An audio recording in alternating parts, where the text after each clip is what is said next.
What's up, y'all? So my first thought of Mason was, who the hell is this bald-headed creep think he is? Because he kept going in Austin's face every 5 seconds. But my thing is, I didn't really care.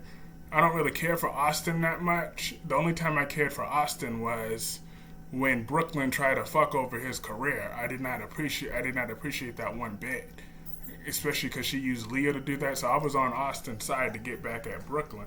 But when Mason started coming up in his face every 5 seconds, I didn't really give a damn about that. So I kept fast forwarding him, to be honest. And he would only appear every like 3 or so weeks anyway. So I was like, who does he think he is? And then, but when he really first got my attention was when he went threatening Georgie. I'm like, oh hell no, I know he didn't just threaten Georgie. That's some bullshit. Someone need to get him. And then the second time he really got my attention was when they made it appear like he could have been the one that slashed Ava with that hook.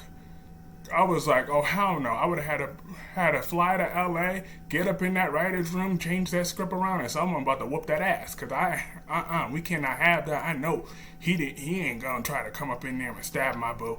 We ain't having that up in here. But luckily for him, he didn't do that. They didn't do that. They had common sense with that. It wasn't her. It wasn't him that did that. So, I was back to fast forwarding. Mason. So now he want to come up out of nowhere and blackmailing my Ava, talking about demanding her phone number and shit because his nosy ass and snuck over the Windermere. I'm like, no. We can't have that. He ain't gonna be messing with my Ava. My boo Ava ain't going to jail for not 1 minute for what she did with Nicholas, because Nicholas had no business threatening her daughter. So Ava was 100% justified in what she did. And what she did to Nicholas. And hopefully he woke up, and when he finally wakes up, he learns a lesson. Because we know Mason got him held hostage with his boss's approval. And speaking of, that's the biggest question that I can't wait to be answered about Mason now. Who the hell is his boss? Like, this storyline's been going on for like, what, a year already? And we still don't have no clue who his boss is? Like, come on, writers. I know y'all focusing on doing your little 60-year anniversary, but a lot of us don't have another 60 years to wait around for the reveal of Mason's boss. So come on, get moving with it. The only one that truly makes sense to me that would be his boss would be Cassandra Pierce or maybe Jennifer Smith. But Cassandra Pierce would make more sense because if you recall, Cassandra Pierce dealt with drugs and stuff, and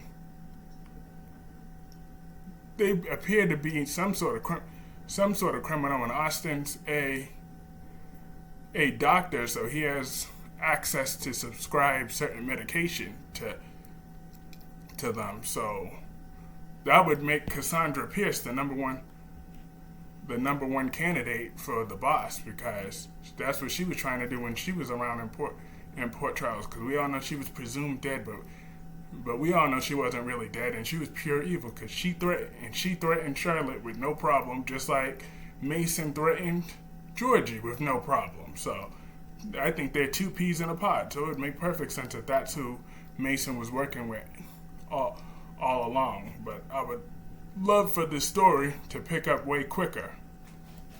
But like I said, overall, that's my thoughts of Mason. I still think